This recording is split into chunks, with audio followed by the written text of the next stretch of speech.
Mukunda Jewelers, first ever factory outlet opening soon in Jubilee Hills.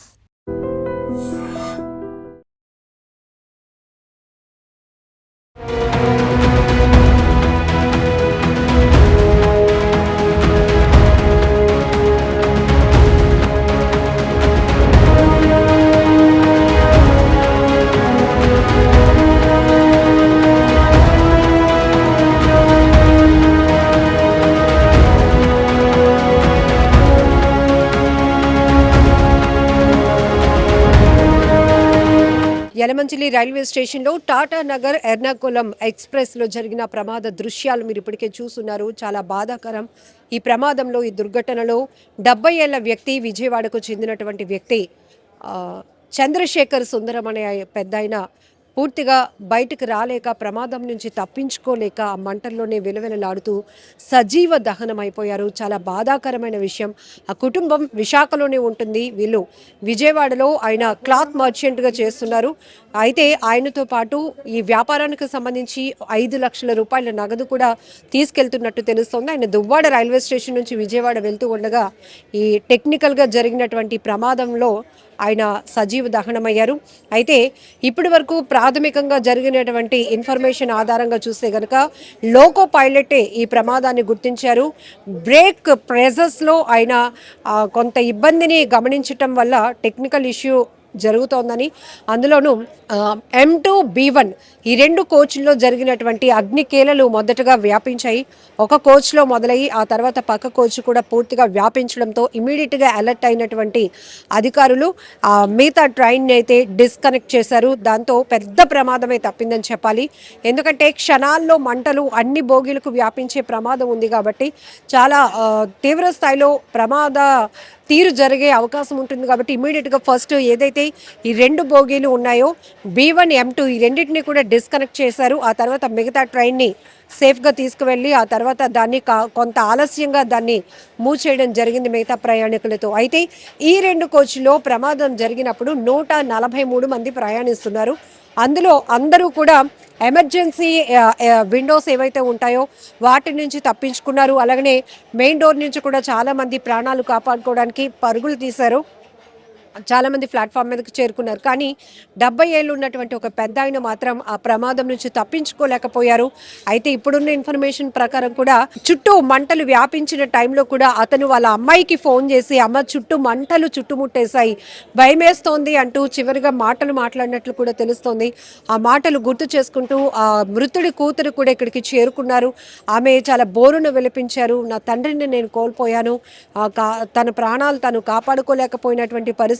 ఇంతమంది ప్రయాణికులు తమ ప్రాణాలని రక్షించుకోగలిగారు, కానీ తన తండ్రి మాత్రం ప్రమాదంలో చిక్కుకుపోయారు, ప్రాణాలు విడిచారు అంటూ ఆ మృతదేహం తీరును చూసి కూడా ఆమె గుండెలు అవిసేలా రోధించింది. చాలా బాధాకరం. ఆ దృశ్యాలు చూడడానికి కూడా చాలా డిస్టర్బింగ్గా ఉన్నాయి. ఎందుకంటే చూసి చిన్నపిల్లలైతే, తనతో పాటు ఒక చిన్న పాప కూడా వచ్చింది. బట్ ఆ దృశ్యాలు చూడటానికి కూడా చాలా బాధాకరంగా ఉంది. అయితే ఆయన మృతదేహాన్ని తీసుకునే ముందు ఒక బ్యాగ్ని అయితే పోలీసులు గుర్తించడం జరిగింది. లోపల కాలిపోయి ఉన్నటువంటి బ్యాగ్ని కూడా బయటకు తీస్తే ఆ బ్యాగ్ నుండి ఫుల్గా క్యాష్ ఉంది, కొన్ని నోట్లు అయితే కాలిపోయాయి. మొత్తం అది 5 లక్షలు. ఆయన క్లాత్ మర్చెంట్ కాబట్టి ఆ వ్యాపారానికి సంబంధించి అమౌంట్ తీసుకొని వెళ్తున్నట్టు తెలుస్తోంది. దువ్వాడలో ఆయన ట్రైన్ ఎక్కారు. ఎందుకంటే ఆ తర్వాత ఇక్కడ అనకాపల్లి దాటిన తర్వాత నర్సింగపల్లి దగ్గరకు వచ్చేటప్పటికి బోగిల్లో మంటలు గమనించినటువంటి లోకో పైలట్ ఇమీడియట్గా యలమంచిలి రైల్వే స్టేషన్లోనైతే ట్రైన్ని నిలిపేయడం జరిగింది, డిస్కనెక్ట్ చేయడం జరిగింది. బట్ ఒక్కసారిగా తెల్లవారుజామున 12:45 ప్రాంతంలో, 1:45 ప్రాంతంలో ఈ ప్రమాదం జరిగినట్టు తెలుస్తుంది. ఆ సమయంలో అసలు ప్రత్యక్ష సాక్షులు కూడా అందులో ప్రయాణించే వారే తప్ప ఇక్కడ ఎవరు కూడా ప్లాట్ఫామ్ మీద ఉన్నటువంటి షాపులు వాళ్ళు కానీ ఎవరు లేరు. కాకపోతే వాళ్ళ ప్రాణాలు వాళ్ళే కాపాడుకునే ప్రయత్నంలో వాళ్ళు పరుగులు పెట్టడం, వారందరినీ సేఫ్గా బయటకు తీసుకురావడం జరిగింది. హుటాహుటిన ప్రమాదం జరిగిన తీరును చూసినాక రైల్వే పోలీసులు కావచ్చు, లేకపోతే safety commission of south central railway కావచ్చు, అలానే ఇంకా క్లూస్ టీం కూడా ఇక్కడికి చేరుకొని, ఫోరెన్సిక్ టీం కూడా చేరుకొని ఆధారాలన్నీ సేకరించడం జరిగింది. సో ఇప్పటికీ మీరు దృశ్యాలు చూస్తుంటే కనుక ఫోరెన్సిక్ టీం అయితే కనుక ఆధారాలు సేకరించే పనిలో ఉంది. ఇంకేమైనా టెక్నికల్ ఇష్యూస్ నడిచాయా, ఎక్కడ ప్రాబ్లం వచ్చింది అనేది. సో ప్రస్తుతానికైతే అనకాపల్లి జిల్లా ఎస్పీ కావచ్చు, కలెక్టర్ గారు కూడా ఇక్కడికి చేరుకున్నారు. ప్రమాదం గురించి అడిగి తెలుసుకోవడం, మీడియాకి అడ్రస్ చేస్తూ కూడా కలెక్టర్ గారు చెప్పారు పైలట్తో మాట్లాడినప్పుడు. ఎందుకంటే ఆల్రెడీ ఇందులో డిస్కనెక్ట్ చేసినటువంటి మిగతా ట్రైన్ ఏదైతే ఉంటుందో, ఈ కోచ్లు రెండు, ప్రమాదం జరిగినటువంటి కోచ్లు రెండు ఇక్కడ ఉండిపోయాయి. మిగతా ట్రైన్ మూవ్ అయింది. ఆ టైంలోనే లోకో పైలట్తో కూడా కలెక్టర్ గారు మాట్లాడి ఏం జరిగిందో అడిగి తెలుసుకున్నప్పుడు, బ్రేక్ సంబంధించినటువంటి ప్రెజర్ ఏదైతే ఉంటుందో, బ్రేక్లు నొక్కినప్పుడు ఆ ప్రెజర్లో ఇబ్బంది అనేది ఆయన టెక్నికల్గా గుర్తించారు.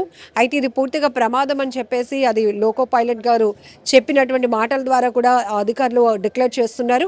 అయినప్పటికీ కూడా లోతైన దర్యాప్తు కొనసాగుతుంది. ఎందుకంటే ట్రైన్ యాక్సిడెంట్లు, రైలు ప్రమాదాలు అనేటప్పటికీ ఖచ్చితంగా చెప్పాలి, సురక్షితమైన ప్రయాణం ఎంత లాంగ్ అయినా కూడా సేఫ్గా ఫ్యామిలీతో కంఫర్టబుల్గా జర్నీ చేయడానికి ఎక్కువగా ఫస్ట్ ప్రిఫరెన్స్ అనేది ట్రైన్కే ఇస్తారు. అట్లాంటిది ట్రైన్లో కూడా ఇలాంటి తరచూ ప్రమాదాలు జరుగుతూ ఉండటం అనేది చాలా బాధాకరం. టెక్నికల్ ఇష్యూలు కావచ్చు. అయితే ప్రమాదం తీరు పెద్దదిగా పెరగటానికి కారణం కూడా మంటలు చిన్నగా వ్యాపించిన అవి ఏంటంటే లోపల ఫోమ్ ఉంటుంది, బెర్త్కు సంబంధించినటువంటి బెడ్స్ కావచ్చు, క్లాత్స్ ఎక్కువగా ఉంటాయి, అలానే ప్రయాణికులు తీసుకెళ్లే మెటీరియల్స్ కావచ్చు, ఇవన్నీ కూడా టెక్నికల్గా చిన్నపాటి ప్రమాదమైనా అది పెద్దదిగా జరగటానికి అనేక కారణాలు కూడా ఉన్నాయి. దీనివల్ల తెల్లవారు జరిగే ఈ ప్రమాదం దృశ్యాలు సోషల్ మీడియాలో వైరల్ అయినాక ప్రతి ఒక్కరూ తీవ్రమైనటువంటి భయాందోళన నెలకొంది. ప్రయాణం అంటేనే ఒక రకమైన ప్యానిక్లోనికి వెళ్ళిపోవాల్సిన పరిస్థితి. మళ్ళీ మనం గమ్యస్థానాలకి క్షేమంగా చేరగలుగుతామా లేదా, ఎప్పుడు ఏ వైపు నుంచి ఎలాంటి ప్రమాదం పొంచి ఉంటుందో, మన ప్రాణాలు సేఫ్గా ఉంటాయా లేదా, ఇట్లా రకరకాల క్వశ్చన్స్, రకరకాల ఆలోచనలు, ఒక అభద్రతా భావం అనేది ప్రయాణికుల్లో పెరుగుతోంది. బట్ ఇప్పటికైనా కూడా రైల్వే పూర్తి స్థాయిలో ఫోకస్ చేయాల్సినటువంటి అవసరం ఉంది. ఎందుకంటే ఇద్దరు కాదు, ముగ్గురు కాదు, పదులు కాదు, వందల మంది రైళ్లలో ప్రయాణించే వారి సంఖ్య ఉంటుంది. కాబట్టి జరగరాని ప్రమాదాలు ఇట్లాంటివి జరిగి ప్రమాదం ఎక్కువగా జరిగితే మాత్రం ఊహించడానికి కూడా చాలా కష్టంగా ఉంటుంది. అయితే 143 మంది ప్రయాణిస్తున్న ఈ రెండు కోచ్ల్లో మాత్రం అందరూ తప్పించుకోగలిగారు. కానీ 70 ఏళ్ల చంద్రశేఖర్ సుందరం అనే పెద్ద ఆయన మాత్రం, ఆ వ్యాపారి మాత్రం ఈ ప్రమాదం నుంచి తప్పించుకోలేకపోయారు, అందులో ఉండిపోయారు. ఒకవేళ ఆయన లగేజ్ గురించి వదిలేసి ఆయన అంతలో ఆయన బయటకు రాగలిగే ప్రయత్నం చేస్తే సేఫ్గా ఉండేవారేమో.